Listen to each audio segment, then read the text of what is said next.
Alain, propos d'un Normand. L'encellulement. Je ne saurais pas dire si la guillotine est réellement utile. En revanche, je vois très bien pourquoi l'encellulement perpétuel ne vaut rien. Ici, je n'ai pas à me forcer l'imagination pour savoir ce que le criminel en pense. Je suis assuré qu'il s'en moque. Et voici pourquoi. L'isolement prolongé est un terrible supplice, j'en conviens. Quoique, après tout, je n'en sois pas sûr, car l'abrutissement doit venir peu à peu, et sans vive souffrance, sinon peut-être pour l'inspecteur qui reverrait le condamné après 2 ou 3 ans. Mais j'admets que l'encellulement soit plus cruel que la guillotine. Il n'en est pas moins vrai que la cellule n'effraiera personne. Cette peine-là n'est réellement rien par elle-même.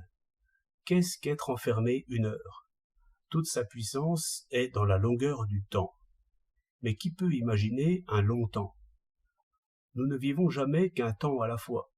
Penser à 1000 ans pendant 1 minute, cela ne fait jamais qu'1 minute. On ne peut pas penser d'avance à un temps vide, à l'oisiveté, à l'ennui. Je ne puis m'ennuyer dans le temps présent. Dès que j'imagine un temps à venir, en réalité j'imagine des saisons, des changements, des actions que je pourrais faire, des pensées que je pourrais avoir.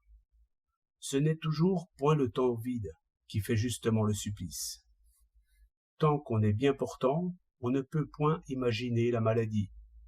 Tant qu'on ne s'ennuie point, on ne peut pas imaginer l'ennui. Pour tout dire, le temps va toujours son train. Il vient sans qu'on l'appelle, mais il ne vient pas quand on l'appelle. Pour penser à 2 ans de cellule, il faut passer 2 ans en cellule.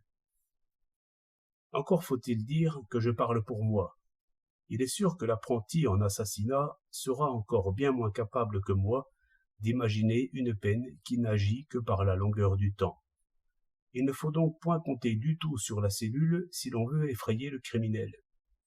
Il reste donc que le criminel souffrira après le crime, sans profit pour personne. Or, nous n'en sommes plus à croire que le crime appelle la souffrance, et que la justice éternelle soit fortifiée par l'expiation. Nous ne croyons plus qu'un Dieu irrité puisse se réjouir de la souffrance d'un homme quand elle serait 100 fois méritée. Bien plus, nous ne savons pas ce que c'est qu'une souffrance méritée. Une souffrance ne peut être acceptée que si elle paye quelque plaisir qui la suivra, comme si, par exemple, le supplice d'un assassin donnait un peu plus de sécurité aux citoyens. S'il n'en est pas ainsi, la peine n'est qu'un mal de plus, et qu'un crime de plus. 16 décembre 1908.